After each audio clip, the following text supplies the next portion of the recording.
Hey everybody, Scott from Arch City Sealcoating here for Blacktop Banter, and I've got a quick little video here for you, and we're going to talk a little bit about why we do the things we do in asphalt maintenance, specifically in prep work, in preparing the surface to get it ready for seal coating. And here's a couple examples for you. So here's a driveway I did a few weeks ago, a little late in the season, but I was doing this for the purposes of this video, so we can nitpick some flaws on it. It's had a little bit of wear, but it's generally cured pretty nice black color, and you can start to see some of the sand and aggregate pop out of it now that it's gotten a little bit of wear. But what I did this for wasn't to show a good driveway, it was to show a bad driveway. So let's talk about that. And right here is a whole big old mess of stuff. Now keep in mind, I kind of did some of this stuff on purpose so that we could have a discussion about why we do the things we do. Now, let's kind of zone in on a couple of individual issues here.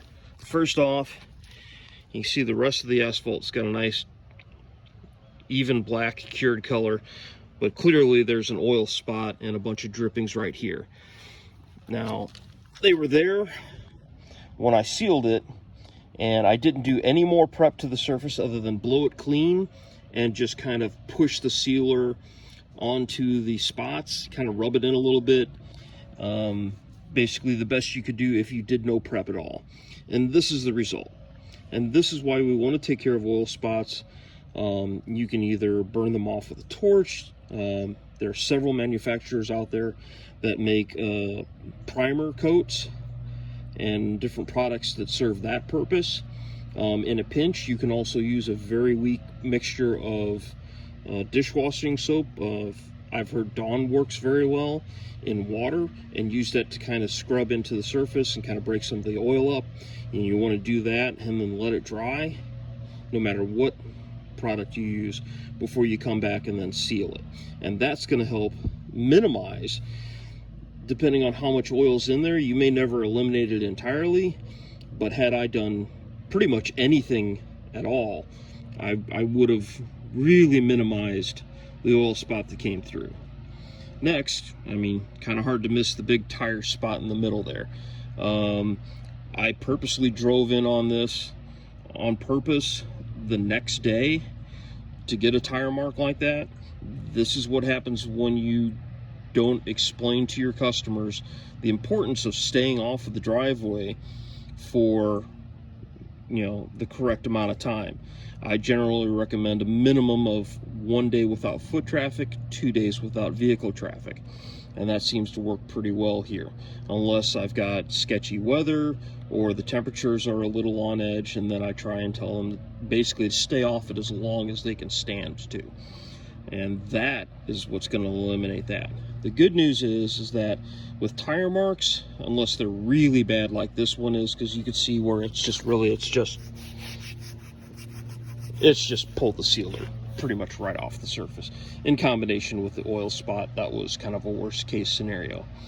But the good news is that for the most part, tire marks will kind of fade and blend in over time, but it looks kind of bad right after they've just paid to have their driveway done. So next is the crack fill. Now here is a crack repair that I did. I used Star Stayflex Cold Pour, which I have excellent results with when I apply and use it properly, which I didn't do in this case. You can clearly see I drove my truck right over it when it was still kind of tacky and hadn't fully cured. Well, it's been a week or two, and you can see that's solid. It's not gooey, it's not sticky, it's dried and cured. And with the exception of the obvious flaw of me driving over it, and I did leave it a little underfilled so I could show that as a example too. Up there across the driveway I filled it much better, but sometimes you have to go over it a couple of times and make sure that it fills up all the way. And normally that would be a fine repair, but I'll touch that up in the spring. So I know in a lot of videos I kind of ramble on about proper techniques and following the manufacturer's directions and using materials and equipment properly. And the point is that if you don't, you're going to be sacrificing quality and performance somewhere.